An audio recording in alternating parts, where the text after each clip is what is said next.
उत्तर प्रदेश में माननीय योगी जी जो कि हमारी बेटियों के लिए सुरक्षा के लिए आगे बढ़ रहे हैं, जिस तरह से कदम उठाए जा रहे हैं, जिस तरह से उत्तर प्रदेश हमारा हर तरीके से एकदम भयभीत होकर नहीं रह रहा है और हम निर्भयता से हमारी बेटियां घूम रही हैं सिर्फ उत्तर प्रदेश में, और कहीं नहीं ऐसा हो रहा। वो केवल मोदी और योगी की सरकार में ही संभव है और अन्यथा नहीं है। इसलिए हम बार बार चाहते हैं कि मोदी योगी की सरकार अगली बार भी आए। 2024 मोदी योगी जी वो चाहते हैं? बिल्कुल जी हाँ, बिल्कुल। नमस्कार, आप देख रहे हैं न्यूज़ पत्र। मेरा नाम है विनोद शर्मा।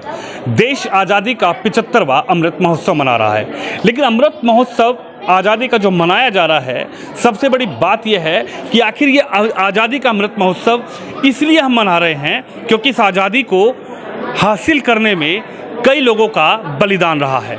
यानी कि कई ऐसे माँ के लाल थे जिन्होंने अपनी जान की परवाह न करते हुए इस देश को आज़ाद कराने के लिए हंसते हंसते फांसी के झूले पर झूल गए।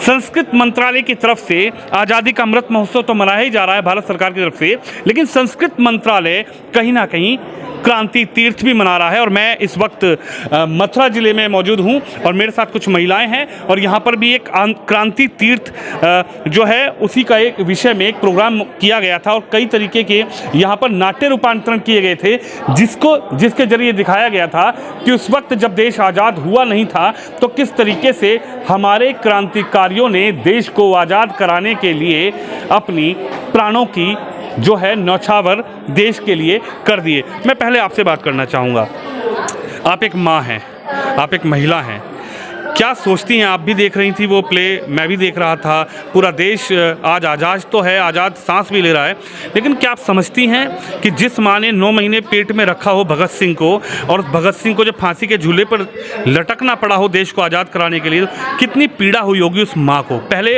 ये सवाल आपसे इसलिए पूछ रहा हूँ कि आप माँ हैं, क्या कहेंगी? इस पीड़ा, कितनी पीड़ा हुई ये कह पाना बहुत मुश्किल है। पीड़ा इतनी थी कि उसे शब्दों में हम बयां कर ही नहीं सकते।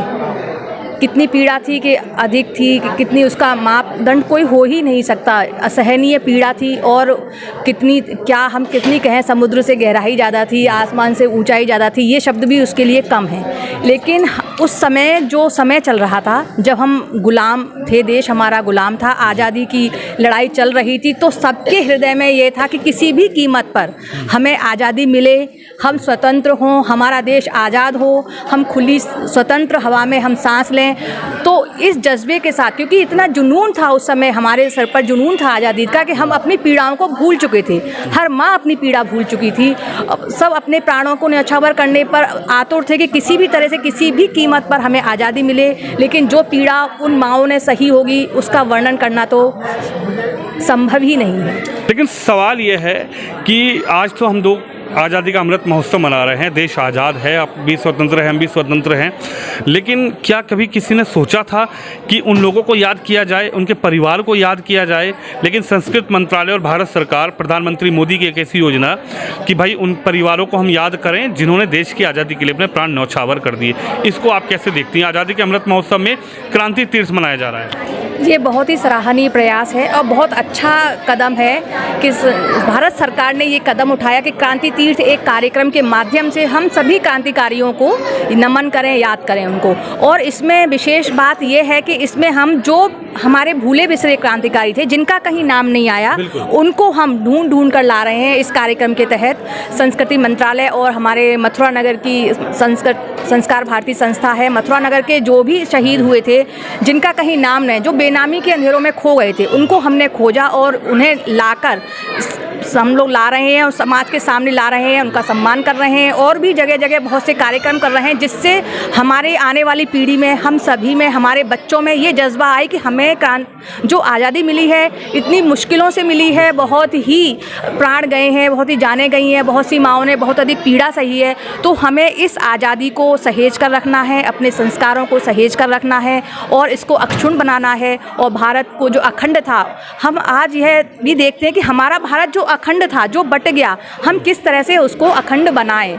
जो खंडित हुआ है भारत, उसको हम अखंड करने का सपना भी इस माध्यम से देखते हैं। जी, आप क्या कहेंगे, किस तरीके से देखती हैं? आज आपने प्ले देखा, एक आज़ादी का अमृत महोत्सव मनाया जा रहा है, लेकिन क्रांतिकारियों को याद किया जा रहा है, उनके परिवार को सम्मानित किया जा रहा है। जब हम प्ले देख के हमारे आंसू आ गए, हमारा हृदय जो है इतनी बुरी तरह रो पड़ा, तो उस समय की क्या हालत रही होगी उन माँओं की जिन्होंने अपने बच्चों को फांसी पे चढ़ते हुए देखा होगा।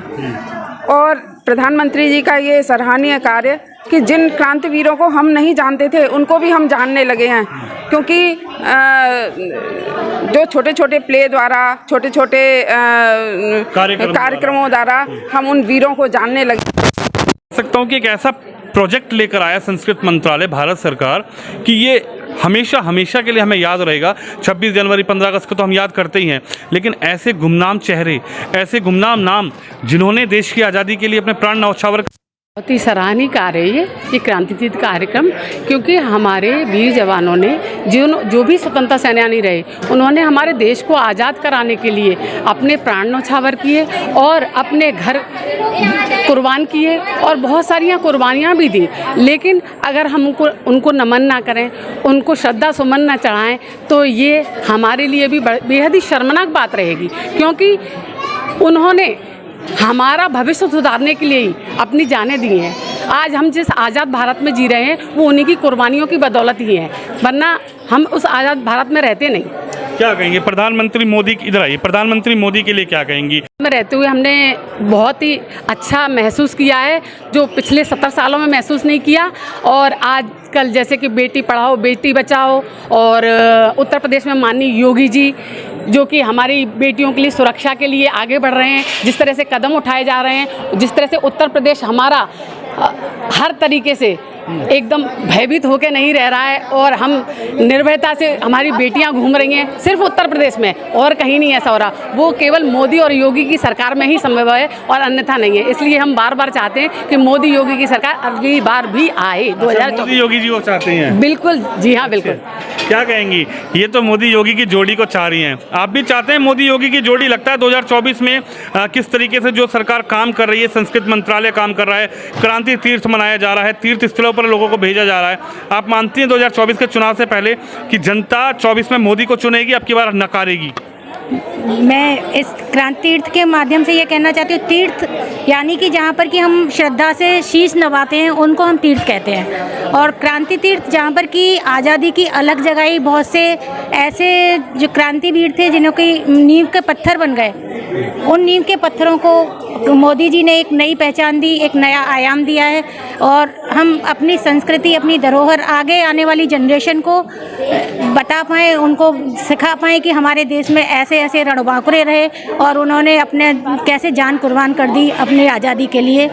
तो मैं आगे भी योगी मोदी जी की जोड़ी को ही चाहूँगी, और हिंदुत्व को अगर जिंदा रखना है, जैसा कि आज के माहौल चल रहा है हमारा, तो हिंदुत्व की जिंदा रखने के लिए मैं मोदी जी की सरकार को फिर आह्वान करूँगी और उनको पूरे तन मन धन से वोट दूंगी और वोट देंगी? जी बिल्कुल, और सपोर्ट करूंगी उनकी सरकार को। तो देखिए, देख सकते हैं महिलाएं हैं और संस्कृत मंत्रालय की तरफ से कार्यक्रम किया जा रहा है क्रांति तीर्थ, और उसको लेकर जिस तरीके से महिलाओं की जो राय है वो राय आपने सुनी। आप भी इस खबर पे, इस वीडियो पे अपनी राय रखिए, वीडियो को शेयर जरूर करिए। कैमरामैन रवि शर्मा के साथ विनोद शर्मा, मथुरा से।